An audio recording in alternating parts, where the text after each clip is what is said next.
ಇನ್ನು ಇದೇ ಆಕ್ಸಿಡೆಂಟ್ನಲ್ಲಿ ಬದುಕುಳಿದವರು ಒಂದಷ್ಟು ಜನ ಆದರೆ ನಾಪತ್ತೆಯಾಗಿರೋರು ಅಷ್ಟೇ 3 ಜನ ಇದ್ದಾರೆ. ಚಿತ್ರದುರ್ಗದ ಬಳಿ ಬಸ್ ದುರಂತ ಸಂಬಂಧ ಹಾಸನದ ಯುವತಿಯರಿಬ್ಬರು ನಾಪತ್ತೆಯಾಗಿದ್ದಾರೆ. ಚನ್ನರಾಯಪಟ್ಟಣದ ಮಾನಸ, ಅಂಕನಹಳ್ಳಿಯ ನವ್ಯ ಇಬ್ಬರು ನಾಪತ್ತೆಯಾಗಿದ್ದಾರೆ. ನವ್ಯ ನೆಕ್ಸ್ಟ್ ಏಪ್ರಿಲ್ ತಿಂಗಳಲ್ಲಿ ಮದುವೆ ಬೇರೆ ನಿಶ್ಚಯ ಮಾಡಿಕೊಂಡಿದ್ರು. ಈಗ ಮಗಳು ನಾಪತ್ತೆಯಾಗಿ ವಿಚಾರ ಗೊತ್ತಾಗದೇನೆ ಕಣ್ಣೀರು ಸುರಿಸ್ತಾ ಇದ್ದಾರೆ. ಹಾಸನ ಮಲೆನಾಡು ಕಾಲೇಜಿನಲ್ಲಿ ಒಟ್ಟಿಗೆ ಇಂಜಿನಿಯರ್ ಮುಗಿಸಿದ್ರಂತೆ. ಎಂಟೆಕ್ ಮುಗಿಸ್ಕೊಂಡು ನವ್ಯ ಮಾನಸ ಟೆಕ್ಕಿಗಳಾಗಿ ಕೆಲಸ ಮಾಡ್ತಾ ಇದ್ರು. ಬೆಂಗಳೂರಿಂದ ಹೊರಟಿದ್ರಂತೆ ಇಬ್ಬರು ಫ್ರೆಂಡ್ಸು, ಗೋಕರ್ಣಗೆ ಟ್ರಿಪ್ ಹೋಗೋಣ ಅಂತ. ಮಾನಸ ಮತ್ತು ನವ್ಯ ಇಬ್ಬರು ಚಿತ್ರದುರ್ಗದ ಹಿರಿಯೂರಿನತ್ತ ಹೊರಟಿದ್ರು. ಯುವತಿಯರ ಪೋಷಕರು ಈಗ ಘಟನೆ ನಡೆದ ಸ್ಥಳ ಅಥವಾ ಆಸ್ಪತ್ರೆಗೆ ಭೇಟಿ ಕೊಡ್ತಾ ಇದ್ದಾರೆ. ಅಂದರೆ ಹಿರಿಯೂರ ಹತ್ರ ಭೇಟಿ ಕೊಡ್ತಾ ಇದ್ದಾರೆ. ಹಿರಿಯೂರಿಗೆ ಹೋಗಿ ತನ್ನ ಮಗಳ ಸುಳಿವೇ ಇಲ್ಲ, ಯಾವ ಅಧಿಕಾರಿಗಳು ಕೂಡ ನಮಗೆ ಸರಿಯಾಗಿ ಮಾಹಿತಿ ಕೊಡ್ತಾ ಇಲ್ಲ ಅಂಥೇಳಿ ಹೊರಟಿದ್ದಾರೆ. ನವ್ಯ ಅವರ ಪೋಷಕರು ಹೊರಟಿದ್ದಾರೆ, ಆತಂಕದಲ್ಲಿದ್ದಾರೆ. ಏಕೆಂದರೆ ಆಕೆಯ ಸುಳಿವಿಲ್ಲ. ಒಂದು ಕಡೆ ಸತ್ತವರ ಗುರುತು ಪತ್ತೆ ಹಚ್ಚಬೇಕು, ಅದು ಪ್ರಾಥಮಿಕ ಹಂತದಲ್ಲಾಗಿದೆ. ಆದರೆ ಆಸ್ಪತ್ರೆಯಲ್ಲಿ ಟ್ರೀಟ್ಮೆಂಟ್ ತಗೊಳ್ತಾ ಇರೋರು ಇದ್ದಾರೆ, ಸಾವನ್ನಪ್ಪದವ್ರದ್ದು ಲೆಕ್ಕ ಇದೆ. ಅಂದರೆ ಯಾರ್ಯಾರು ಏನು ಎತ್ತ ಅಂತ. ಆದರೆ ಆ ಬಸ್ನಲ್ಲಿ ಪ್ರಯಾಣ ಮಾಡ್ತಿದ್ದಂತಹ 3-4 ಜನರ ಸುಳಿವಿಲ್ಲ, ನಾಪತ್ತೆ ಆಗಿದ್ದಾರೆ. ಎಲ್ಲಿದ್ದಾರೆ? ಆಕ್ಸಿಡೆಂಟ್ ಆದಂಥ ಅಕ್ಕಪಕ್ಕದ ಸ್ಥಳದಲ್ಲಿ ಎಲ್ಲಾದರೂ ಪ್ರಜ್ಞೆ ತಪ್ಪಿ ಬಿದ್ದಿದ್ದಾರೋ ಅಥವಾ ಬೇರೆ ಆಸ್ಪತ್ರೆಯಲ್ಲಿ ಟ್ರೀಟ್ಮೆಂಟ್ ತಗೊಳ್ತಾ ಇದ್ದಾರೋ ಗೊತ್ತಿಲ್ಲ. 7 ಮಂದಿಗೂ ಬ್ಯಾಚುಲರ್ಸ್ ಪಾರ್ಟಿಗೆ ಅಂತ ಹೋಗ್ತಾ ಇದ್ರಂತೆ. 7 ಜನ ಇದ್ದಂಥ ಟೀಮ್ನಲ್ಲಿ ಮಂಜುನಾಥ್ ಆ್ಯಂಡ್ ಟೀಮ್ ಇತ್ತಲ್ಲ, ಆ ಟೀಮ್ದು.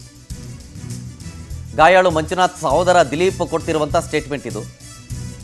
ಇಬ್ಬರು ಸತ್ತಿದ್ದಾರೆ, ಆದರೆ ಯಾರು ಅಂತ ಗೊತ್ತಾಗ್ತಾ ಇಲ್ಲ ಅಂತ. ನೋಡಿ ಪರಿಸ್ಥಿತಿ ಹೆಂಗಿದೆ ಅಂತ. ಮಂಜುನಾಥ್ ಖಾಸಗಿ ಕಂಪ್ನಿಯಲ್ಲಿ ಕೆಲಸ ಮಾಡ್ತಾ ಇದ್ರು. ಅಮ್ಮ ಮಗಳು ಇದ್ರು, ಇಬ್ಬರು ಸತ್ತಿದ್ದಾರೆ ಅಂತ ಹೇಳ್ತಾ ಇದ್ದಾರೆ. ಬಟ್ ನಮಗಂತೂ ಕನ್ಫರ್ಮ್ ಇಲ್ಲ, ಗೊತ್ತಾಗ್ತಾ ಇಲ್ಲ ನಮಗೆ. ಬ್ಯಾಚುಲರ್ಸ್ ಪಾರ್ಟಿಗೆ ಅಂತ ಹೋಗ್ತಾ ಇದ್ದವರು ಒಬ್ಬರು ಸಾವು ಬದುಕಿನ ಮಧ್ಯೆ ಹೋರಾಡ್ತಾ ಇದ್ದಾರೆ. ಇಬ್ಬರು ಏನೋ ಸತ್ತಿದ್ದಾರೆ ಅನ್ನೋ ಮಾಹಿತಿಯನ್ನು ಕೊಡ್ತಾ ಇದ್ದಾರಂತೆ. ಬಟ್ ಕನ್ಫರ್ಮ್ ಇಲ್ಲ ಅಂತ ಇವರೇ ಹೇಳ್ತಾ ಇದ್ದಾರೆ, ಅವರ ಸಹೋದರ ಹೇಳ್ತಾ ಇದ್ದಾರೆ. ಒಂದು ಕಡೆ ನಾಪತ್ತೆಯಾದವರ ಕಥೆಗಾದರೆ ಮತ್ತೊಂದು ಕಡೆ ತಮ್ಮ ಸ್ನೇಹಿತರು ಬದುಕಿದ್ದಾರೋ ಸತ್ತಿದ್ದಾರೋ ಅನ್ನೋ ಸುಳಿವೇ ಇಲ್ಲ. ಅವರು ಕೂಡ ಗೊಂದಲದಲ್ಲಿದ್ದಾರೆ, ಆತಂಕದಲ್ಲಿದ್ದಾರೆ.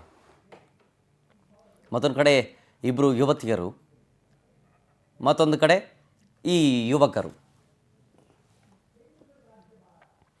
ಡೀಟೇಲ್ಸ್ ಕೊಡ್ತಾರೆ ಇದ್ರ ಬಗ್ಗೆ ನಮ್ಮ ಪ್ರತಿನಿಧಿ ಸಚಿನ್ ಶೆಟ್ಟಿ ಫೋನ್ ಸಂಪರ್ಕದಲ್ಲಿ. ಸಚಿನ್, ಒಂದು ಕಡೆ ಹಾಸನ ಮೂಲದ ಇಬ್ಬರು ಯುವತಿಯರು ನಾಪತ್ತೆಯಾಗಿದ್ದಾರೆ. ಅವರು ಬದುಕಿದಾರೋ ಅಥವಾ ಏನಾದರೂ ಹೆಚ್ಚು ಕಮ್ಮಿ ಆಗಿದೆಯೋ ಗೊತ್ತಿಲ್ಲ.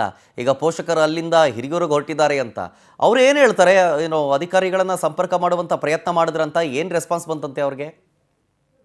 ಖಂಡಿತ ಶರತ್, ಚಿತ್ರದುರ್ಗ ಬಳಿ ನಡೆಯುವಂತ ಭೀಕರ ಬಸ್ ಅಪಘಾತ ಪ್ರಕರಣದಲ್ಲಿ ಹಾಸನ ಮೂಲದ ಇಬ್ಬರು ಯುವತಿಯರು ಈಗ ನಾಪತ್ತೆ ಆಗಿರ್ತಕ್ಕಂಥದ್ದು. ಏನು ಇಬ್ರು ಕೂಡ ಹಾಸನದ ಮಲೆನಾಡು ಇಂಜಿನಿಯರಿಂಗ್ ಕಾಲೇಜಿನಲ್ಲಿ ಒಟ್ಟಿಗೆ ಇಂಜಿನಿಯರ್ ಕೂಡ ಮುಗಿಸಿದ್ರು. ಇಬ್ರು ಕೂಡ ಬಹಳ ಆತ್ಮೀಯ ಸ್ನೇಹಿತರಿದ್ರು.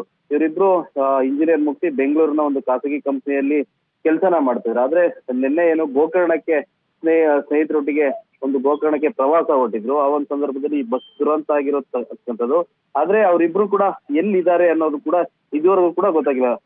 ಮೂಲತಃ ನವ್ಯ ಅವರು ಅಂಕನಹಳ್ಳಿ ಅವರಾಗಿದ್ರೆ, ಚನ್ನರಾಯಪಟ್ಟಣದ ಮಾನಸ ಅವರಾಗಿರ್ತಾರೆ. ಹೀಗಾಗಿ ಅವರ ಇಬ್ಬರು ಕುಟುಂಬದವರು ಕೂಡ ಈಗಾಗಲೇ ಚಿತ್ರದುರ್ಗಕ್ಕೆ ಹೊರಟಿರ್ತಕ್ಕಂಥದ್ದು. ಅಂದ್ರೆ ಏನು ಹಿರಿಯೂರಿಗೆ ಈಗಾಗಲೇ ಅವರು ಅಲ್ಲಿ ತಲುಪಿದ್ದಾರೆ.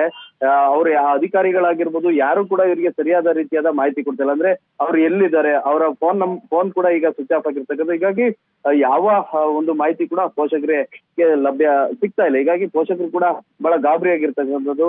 ಆ ಮಕ್ಕಳಿಗೆ ಏನಾಗಿದೆ ಅನ್ನೋ ಒಂದು ಆತಂಕದಲ್ಲಿ ಈಗ ಪೋಷಕರು ಇದ್ದಾರೆ. ಈಗಾಗಲೇ ಅಧಿಕಾರಿಗಳು ಕೂಡ ಅವ್ರನ್ನ ಹುಡುಕೊಡ್ಬೇಕು ಅಂತ ಹೇಳ್ಬಿಟ್ಟು ಪೋಷಕರು ಅಧಿಕಾರಿಗಳಿಗೆ ಸಾಕಷ್ಟು ಮನವಿ ಮಾಡ್ತಿರ್ತಕ್ಕಂಥದ್ದು ಸರ್.